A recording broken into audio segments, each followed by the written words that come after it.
مەرگی سیستماتیک لە زیندانەکانی کۆماری ئیسلامیدا سیاسەتی سەرکۆت تاکە استراتێژی مانەوە.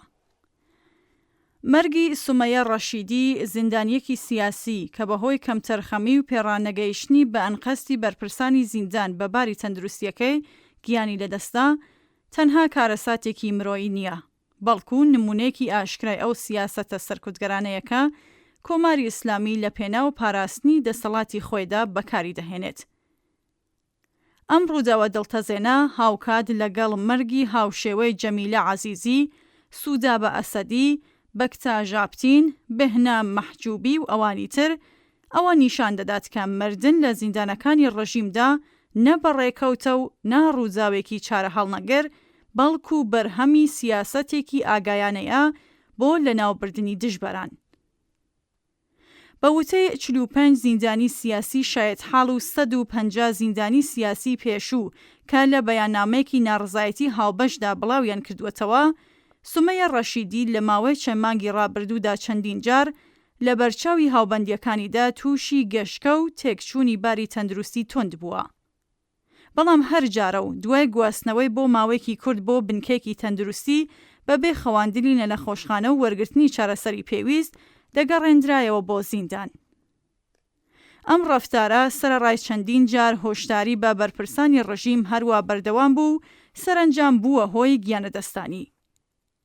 ئەم دۆخە ئەوە دەردەخات کە مەرگی سومەیە بەشێکە لە هەڵسوکەوتێکی سیستماتیک و بە ئەنقەست.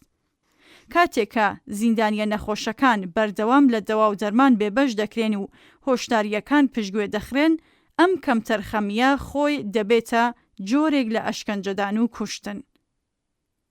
کۆماری ئیسلامی بەم هەڵسوکەوتە نیشانی دەدات کە ژیانی زیندانیانی سیاسی بەلایەوە هیچ بەهایکی نییە و بێبەشکردن لە دەوا و دەرمان ئامرازێکە بۆ سەرکوت و ترس و تۆقاندن.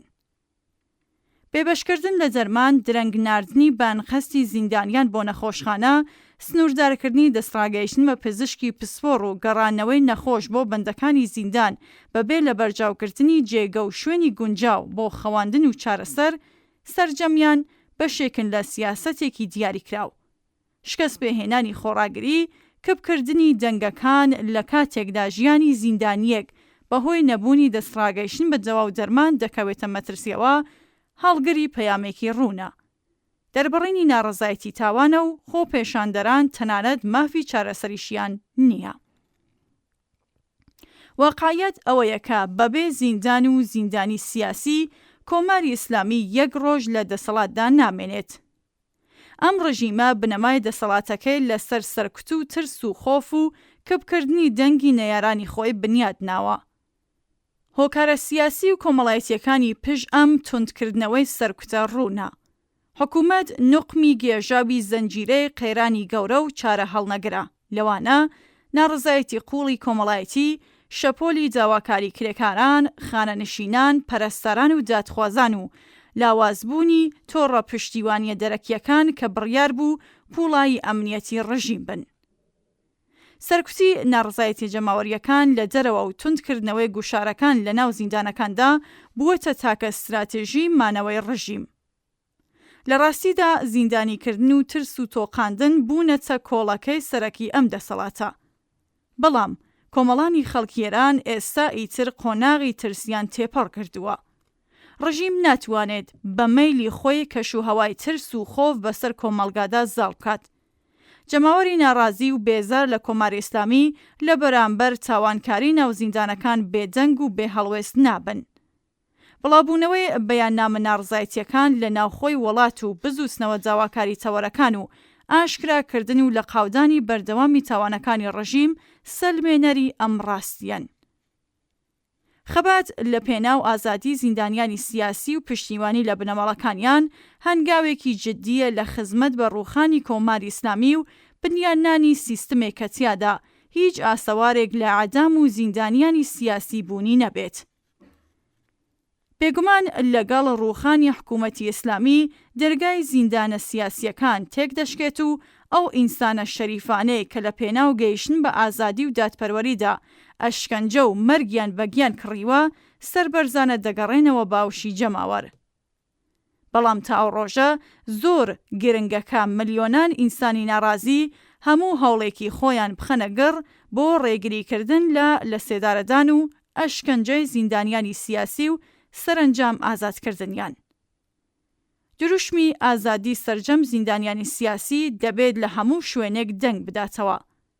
نابێ هیچ کەس بە تاوانی خەبات لە پێناو مافی ڕەوای خۆی بە تاوانی ناڕزایەتی بەرامبەر بە نەهامەتی ئابووری و ستەم و سەرکوردگەریەکان یان بە تاوانی بیر و باوەڕی جیاواز و چالاکی سیاسی دەست بەسەر و زیندانی بکرێت.